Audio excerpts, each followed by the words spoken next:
നല്ല ബെസ്റ്റ് തടികൾ. നിന്റെ അമ്മാവന്റെ യോഗം. ജീവിതത്തിൽ ആദ്യമായിട്ട് ഇങ്ങനെ ഒരു കള്ളത്തരത്തിന് കൂട്ടുവെക്കുന്നത്. വീട്ടിൽ ഒരു നേരത്തെ ആഹാരത്തിന് കഷ്ടപ്പെട്ടിട്ടുണ്ട്. അപ്പോഴൊന്നും 1 രൂപ പോലും കടം മേടിക്കാത്ത ഞാനാണ് ഇപ്പോ. ഇങ്ങനെ സെന്റിമെന്റൽ ആയാലോ? കപ്പ, വാഴക്കൊല തുടങ്ങിയ ഫലവർഗാദികൾ മോഷ്ടിക്കുന്നതാണ് യഥാർത്ഥത്തിൽ മോഷണം. ഇത് വെറും മോശ. അധികാരത്തിൽ ഇരിക്കുന്നവർ വരെ കോടികൾ അടിച്ചു മാറ്റുന്നില്ലേ? ആദ്യമായതുണ്ടായി മനപ്രയാസം. ഇനി അങ്ങോട്ട് ശീലമായിക്കോളൂ. അപ്പൊ എല്ലാരും കൂടി എന്നെ കള്ളനാക്കി അകത്താക്കാനുള്ള പരിപാടിയാണല്ലേ? രാജയോഗത്തിന് വിധി ഉള്ളതുകൊണ്ടല്ലേ നമ്മൾ ഇങ്ങനെ ഇവിടെ താമസിക്കുന്നത്. അകത്ത് കിടക്കാനാണ് വിധിയെങ്കിൽ അതും അനുഭവിച്ചല്ലേ കഴിയും. അങ്ങനെ ഞാൻ അകത്ത് പോകുന്നെങ്കിൽ അത് നിന്നെ കൊന്നിട്ടായിരിക്കും.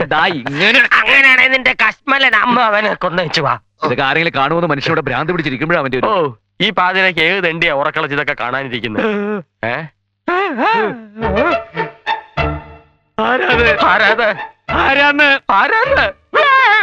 അതെന്താ അവനെ പേടിപ്പിച്ചതാ? ഞാനാ സാക്ഷി. നിനക്ക് ഈ രാത്രിയിൽ ഇവിടെ എന്താ കാര്യം? എല്ലാവരും കിടന്നുറങ്ങും പോലെ എനിക്ക് കിടന്നുറങ്ങാൻ പറ്റൂലല്ലോ.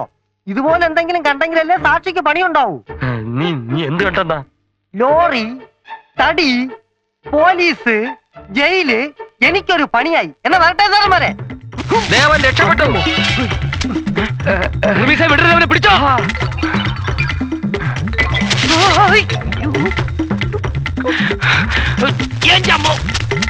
അവനെവിടെ പോയി?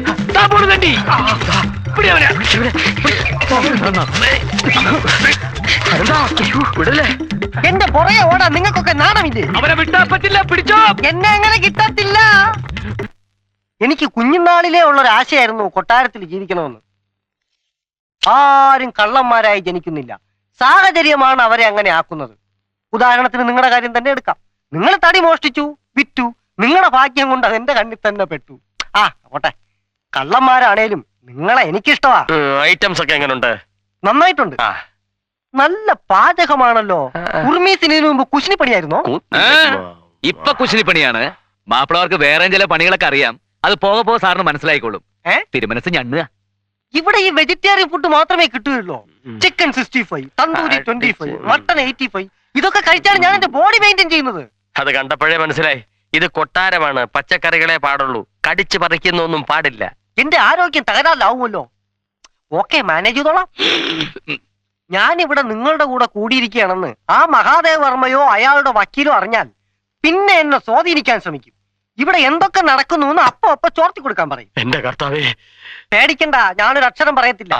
ഉണ്ണുന്ന ചോറിനോട് കൂറ് കാണിക്കുന്നവനാ ഈ സദാനന്ദൻ. ആ ശങ്കരനാരായണന്റെയും ചോറ് കുറെ ഉണ്ടതല്ലേ? അപ്പൊ പിന്നെ അവിടെ ഒരു കൂറ് കാണിക്കാതിരിക്കുമോ? അത് പഴഞ്ചോറായില്ലേ? പഴയതിനെ പറ്റി പറഞ്ഞപ്പോഴാ ഓർത്തത്. അപ്പുറത്ത് പഴയ കാര്യസ്ഥന് മോളുമാ താമസിക്കുന്നതല്ലേ? എന്താ ചുമ്മാ? എന്ത് ചുമ്മാ? വെറും ചുമ്മാ. നിങ്ങൾ ഇങ്ങനെ വായി നോക്കിയിരുന്ന എനിക്ക് ശരിക്കും ഉണ്ണാൻ പറ്റത്തില്ല. ഒന്ന് അങ്ങോട്ടേക്ക് മാറിയിരുന്നേ. മതി ഷേക്കല്ലേ. ഒത്തൊരുമ. ഞങ്ങള് തമ്മിൽ ഭയങ്കര സ്നേഹ. സാറ് തിന്നട്ടെ.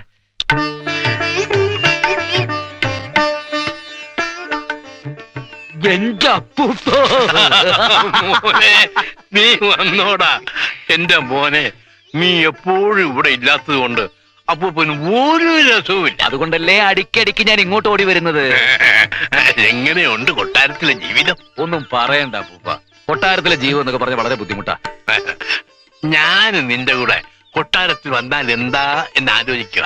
നിനക്കൊരു കൂട്ടുവാങ്ങുമോ? എനിക്കിപ്പോ അവിടെയുള്ള കൂട്ടൊക്കെ തന്നെ ധാരാളമാ. അതിലൊരുത്തന്റെ കട്ടയും പടവും ഇന്നോ നാളെയോ ഞങ്ങൾ മടക്കാം. അതാരാ? ഒരു പ്രേതം. ഇരട്ട കൊലപാതകം നടന്ന സ്ഥലമല്ലേ, അതിലൊരു പ്രേതം. ഒക്കെ പറയാം, വാ.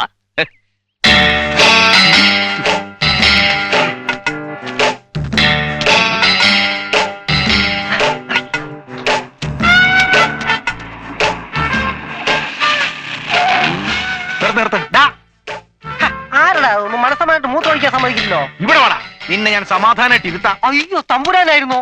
ഞാൻ അങ്ങോട്ട് വരാൻ തുടങ്ങിയായിരുന്നു. അവന്മാരെ അവിടെ നിന്ന് ഇറക്കാൻ വേണ്ടി അയച്ചിട്ട് നീ ഇപ്പൊ അവരുടെ അടുത്ത് കൂടിയല്ലേ? അയ്യോ, കൂടിയതല്ല, കൂടി പോയതാ.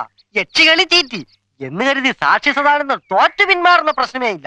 ഒരു മിത്രമായ അകത്ത് കയറി അവരുടെ രഹസ്യങ്ങൾ ചോർത്തിയെടുക്കുക, എന്നിട്ട് രണ്ടതിനെ പുറത്തിറക്കാം. അത് നടത്തിയില്ലെങ്കിൽ നിന്റെ കഥ ഞാൻ കഴിക്കും. നീ ഒന്ന് പിന്നൊരു കാര്യം, ഇതിൽ എന്റെ കൈ ഉണ്ടെന്ന് അവരറിയരുത്. അത് ഞാൻ ഏറ്റു. എന്നാ ബാക്കി ഒഴിച്ചോട്ടെ. അനന്താ, അനന്താ, ഇങ്ങനെ നോക്കൂത്തിയെ പോലെ ഇവിടെ ഇരുന്നോ? അവിടെ നടക്കുന്ന കോപ്രായങ്ങൾ എന്തൊക്കെയാണെന്ന് വക്കീലിന് അറിയോ? ഇനി ഞാൻ ജീവിച്ചിരുന്നിട്ട് കാര്യമില്ല. സന്തോഷം, ഞാൻ രക്ഷപ്പെട്ടല്ലോ. ഫലിതബിന്ദു വെക്കാനല്ലേ ഞാൻ വന്നത്. കാര്യം എന്താന്ന് വെച്ചാ പറ. ഞാനൊരു കക്ഷിയുടെ ഒപ്പിച്ചോണ്ട് വന്ന റമ്മ നശൂല നക്കിക്കൊണ്ടിരിക്കുക. ചോദിക്കാൻ ചെന്നപ്പോ എന്റെ കർണത്തടിച്ചു.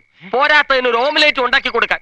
ഇന്ന് ആ തെണ്ടിയെ തല്ലിക്കൊന്ന് ചാക്കിനകത്താക്കി പുഴയിൽ ഒഴുക്ക് ഞാൻ. ഇതിന് ഒത്തീർപ്പുണ്ടാക്കാൻ വന്നാൽ നീ എന്നെ അടിച്ചോ? അവൻ നിന്നെ ഇതേപോലെയാണ് അടിച്ചത്. അവൻ നിന്നോട് ഓംലെറ്റ് അടിക്കാൻ പറഞ്ഞോ?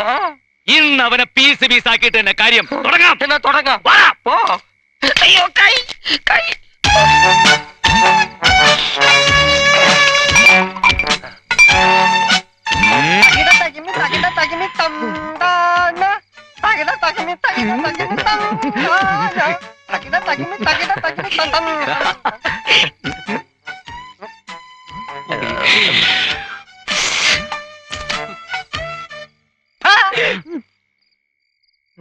എത്ര നേരമാണോ പറഞ്ഞിട്ട്?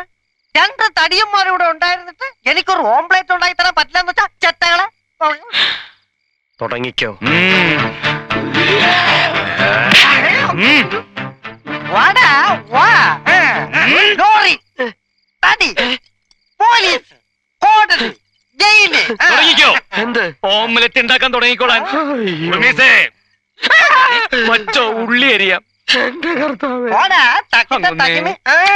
തകിട. അയ്യോ, ഓംലെറ്റ് വേണ്ട.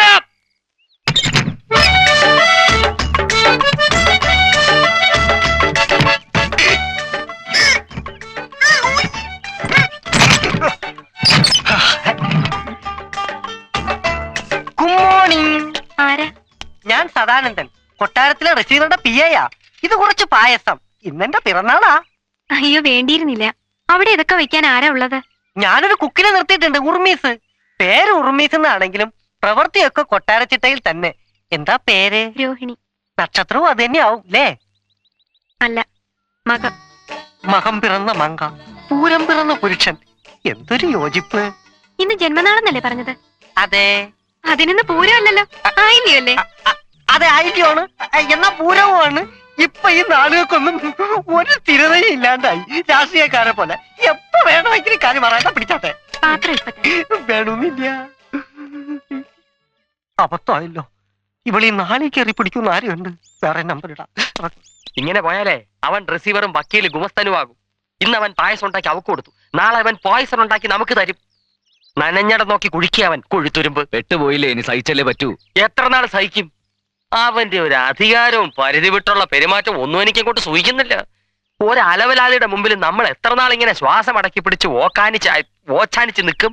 അവൻ വലിയ രാജാവ്, നമ്മൾ വെരി പൂർ പ്രജകളും. അവന്റെ ജാതകത്തിലും ചിലപ്പോ രാജയോഗം കാണുമായിരിക്കും. അത് അനുഭവിച്ചല്ലേ പറ്റൂ. അല്ല, ഇത് കുരുട്ട് ബുദ്ധി കൊണ്ട് കവർന്നെടുത്ത രാജയോഗമാണ്. അത് നമ്മൾ വെച്ച് ഉറപ്പിക്കാൻ പാടില്ല. അവൻ എങ്ങനെയെങ്കിലും പുകച്ച് പുറത്തി അടിക്കണം. എങ്ങനെ?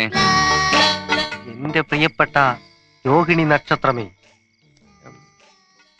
ഇന്ന് ഞാൻ തന്ന പായസം പായസമേ അല്ല, എന്റെ പ്രേമത്തിന്റെ സിമ്പലാണ്.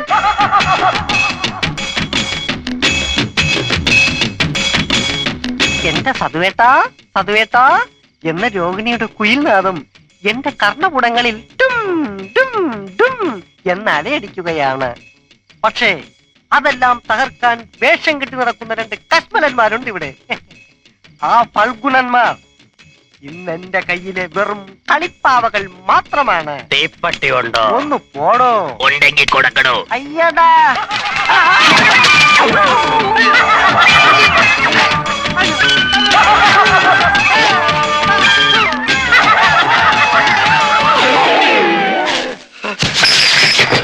ഈശോയെ, അനക്കമില്ല. അവൻ ചത്തു.